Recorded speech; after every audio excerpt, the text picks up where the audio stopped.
Unang-una, meron pa po akong pasaporte. So, antayin ko na makancel yan at sila hihingi ng request to deport as an undocumented alien.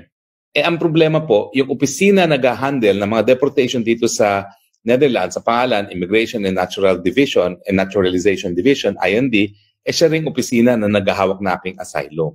So the moment na magbigay abiso sila na si Harry Roque wala ng passport, undocumented at dapat na ma-deport, yan po ay papadala rin nila sa parehong departamento kung saan nakabinbin yung aking asylum request, no?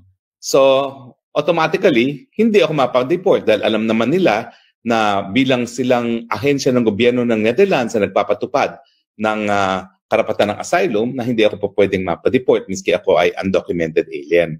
Now, yan po yung sinasabi ng non-refuma. Ito po yung karapatan ng mga asylum seekers. Unang-una is yung non-prosecution maski ikaw ay pumasok ng walang travel document or walang visa. So ako po pumasok na merong visa, pero kung ma-revoke ang ating pasaporte, mawawalan ako ng passport, pero makikita nyo po, kabahagi ng non-refuma, hindi ako po pwedeng malitis. Maski na mawalan ako ng passport.